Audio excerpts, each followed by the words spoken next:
Et bienvenue Gérard Collomb en direct sur LCI. Bonjour à vous. Bonjour, Madame Artichoux. Vous êtes à Lyon. On voit l'arrière-plan du quartier des Confluences. Merci beaucoup. Gérard Collomb, deux bonnes raisons de vous recevoir ce matin. Vous êtes l'ancien maire de Lyon, l'autre, je dis souvent l'autre, deuxième grande ville de France, après Marseille, ou avec Marseille plutôt. Et puis vous avez été ministre de l'Intérieur, on se souvient de vos déclarations fracassantes qui avaient à l'époque résonné. C'était il y a 3 ans.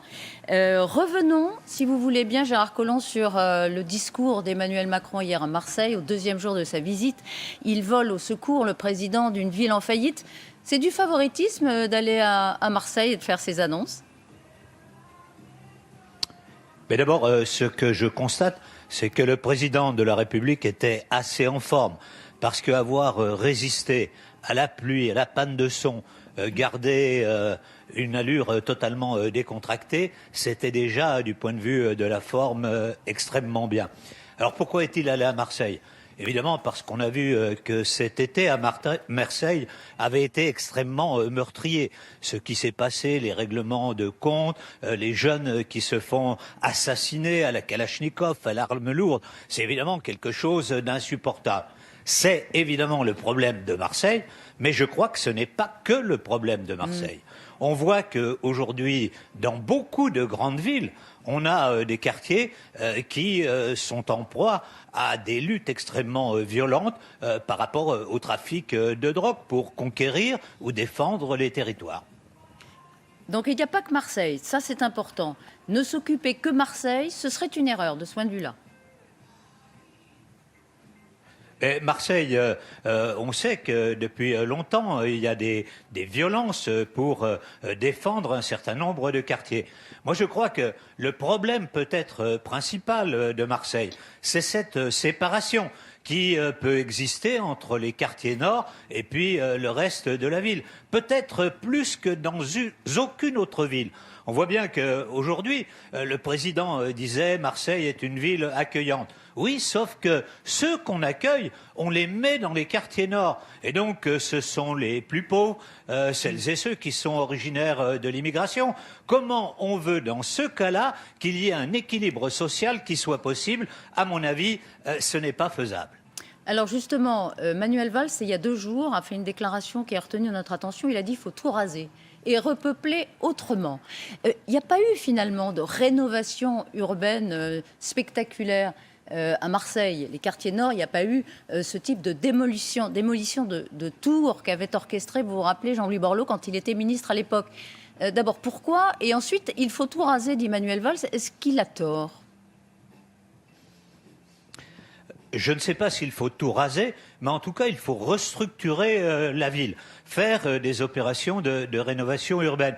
Vous savez, dans l'agglomération lyonnaise, on a connu évidemment ces problèmes par le passé, mais on a fait sans doute les rénovations urbaines les plus importantes de toutes les villes. Moi, je pense que ce qu'a fait Jean-Louis Borloo avec l'ANRU était quelque chose d'exceptionnel qui permettait de remettre un certain nombre de quartiers dans une dynamique. Mais pour cela, il faut traiter les équipements, le bâti, mais en même temps, il faut essayer de remixer la ville. Faire qu'il n'y ait pas d'un côté les riches avec les riches et les pauvres avec les pauvres. Ceci ne marche pas et on le voit à Marseille, c'est peut-être là le principal problème. Par parenthèse, avant de revenir à vos préconisations d'octobre 2018, quand vous parlez d'Alpes Beauvau, est-ce que c'était une erreur d'avoir écarté presque d'un revers de main le plan Borloo en avril 2018?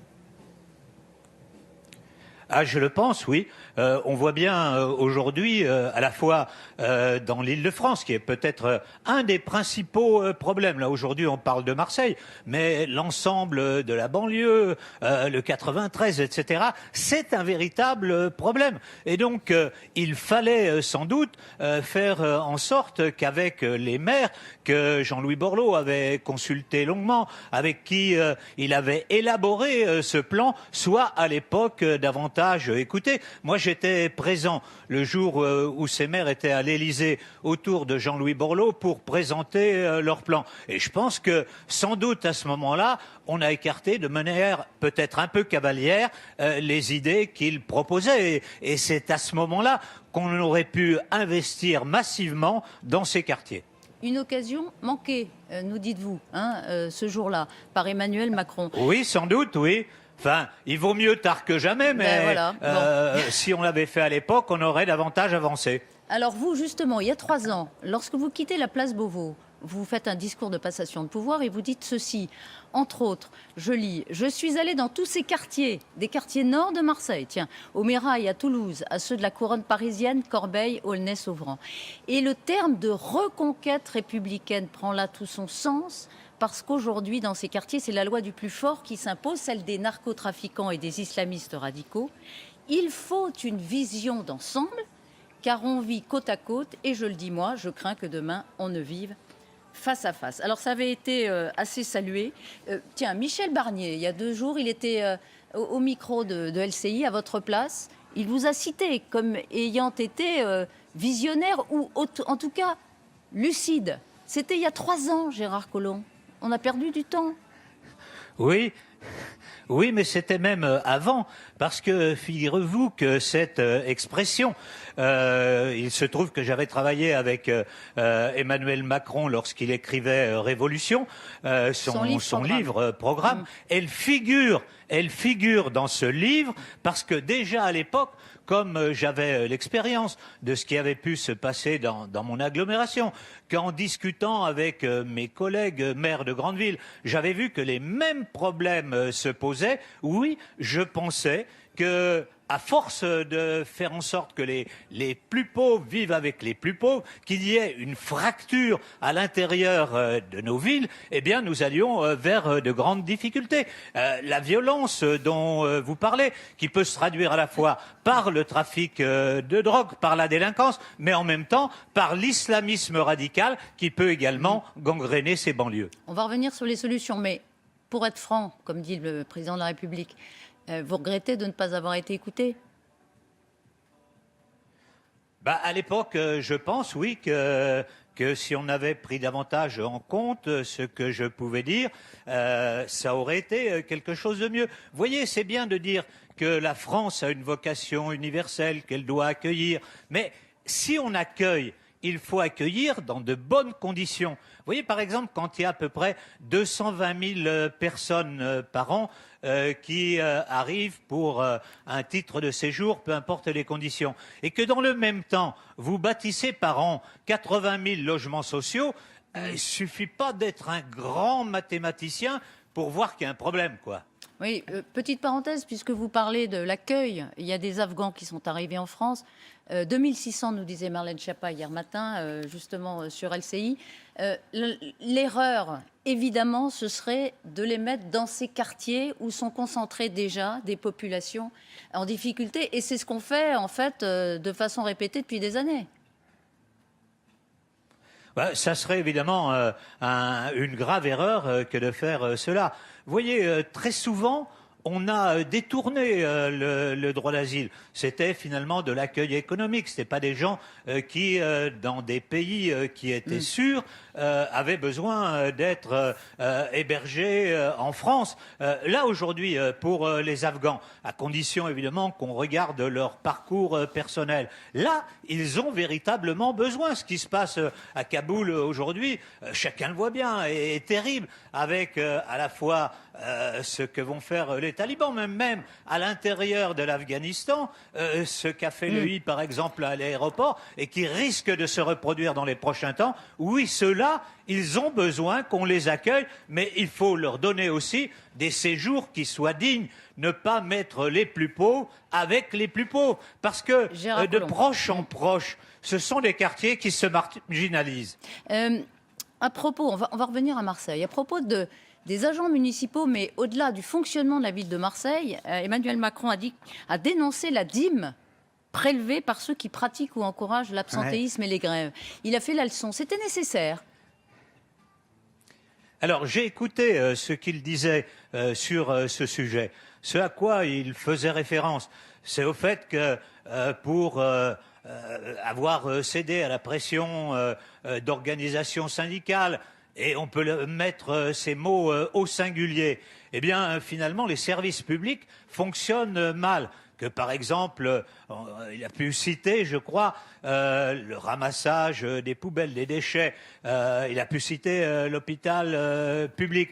Là, effectivement, le monopole syndical fait que les élus, à un moment donné, ne contrôlent plus rien. Et donc, on ne peut pas aller de l'avant. Et ça, c'est un véritable problème à Marseille. Moi, je me souviens qu'une année, Marseille voulait organiser la Coupe de l'América.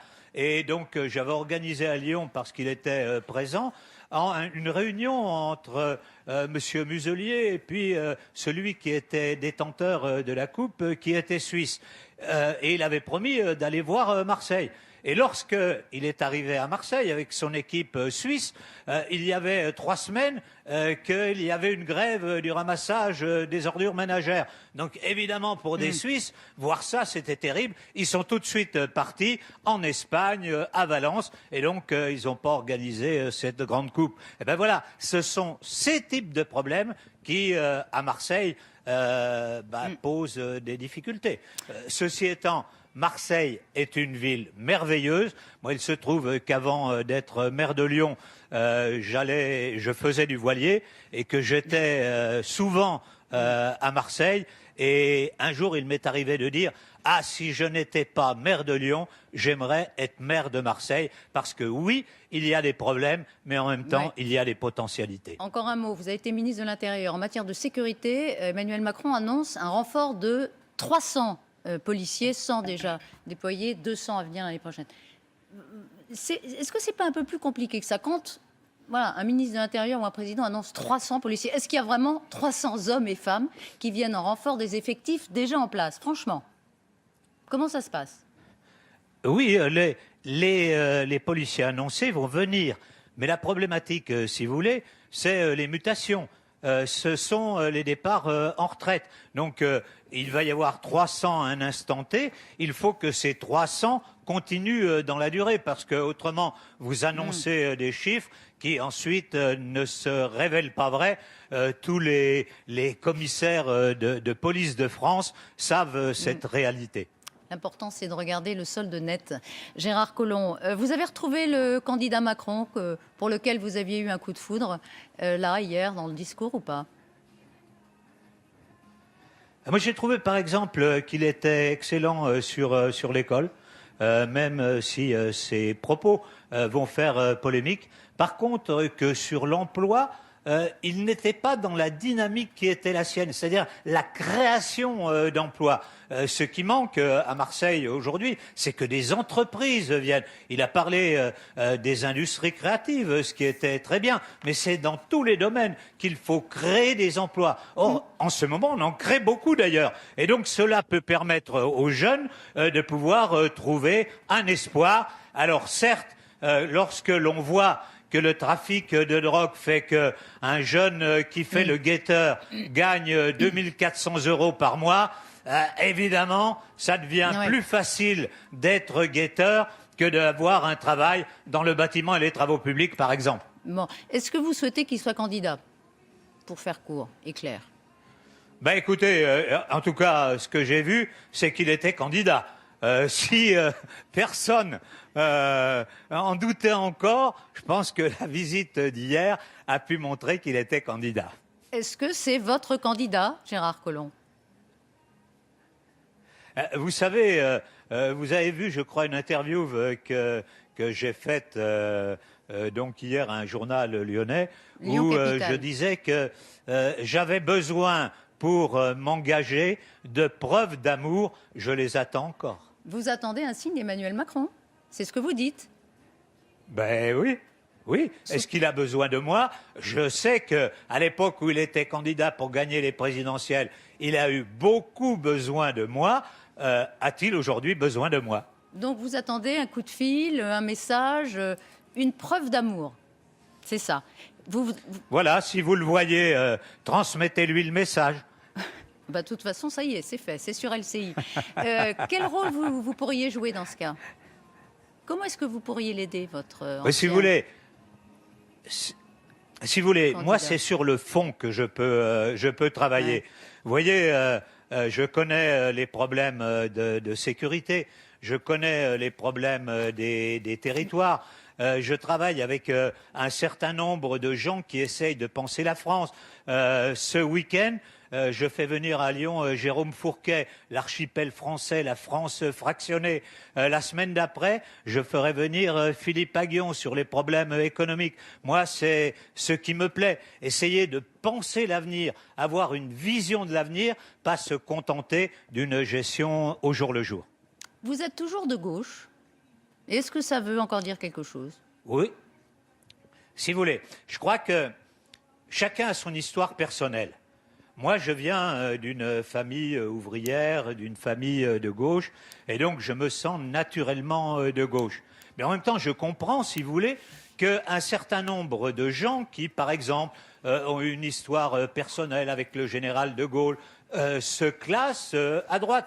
C'est pour cela que ces notions sont devenues aujourd'hui ambiguës et que ce que je reconnais, ce sont des progressistes, ceux qui prennent en compte la réalité de la société, pas telle qu'elle était il y a 20 ans, mais telle qu'elle est aujourd'hui, avec cette formidable évolution technologique, cette révolution dans les consommations, les problèmes qui sont devant nous, ceux du réchauffement climatique, de la perte de la biodiversité. C'est à cela qu'il faut répondre.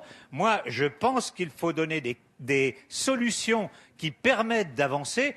Et je pense qu'aujourd'hui, il y a une révolution de notre économie, pour reprendre avec révolution les termes d'Emmanuel Macron, et que c'est à partir de là qu'on résoudra les problèmes qui se posent au XXIe siècle à notre monde. Allez, dernière question, parce qu'on est passionné par la présidentielle, vous savez, sur LCI. Anne Hidalgo, c'est une bonne candidate de gauche?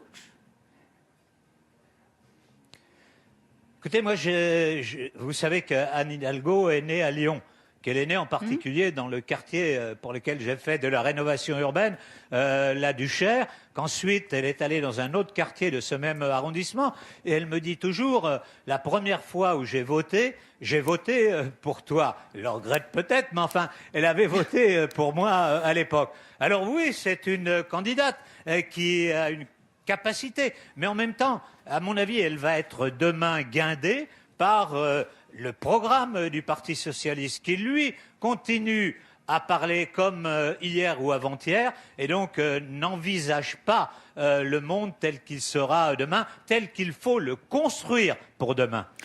Merci beaucoup Gérard Collomb d'avoir été en direct avec Merci nous de Lyon, du quartier, non pas de la Duchère, mais des Confluences que vous aviez d'ailleurs contribué à faire construire. Je crois qu'il fait très beau à Lyon, il va faire très beau aussi, on espère. De toute façon, on va voir tout de suite les détails avec la météo de Guillaume Wojnicka. Bonne journée.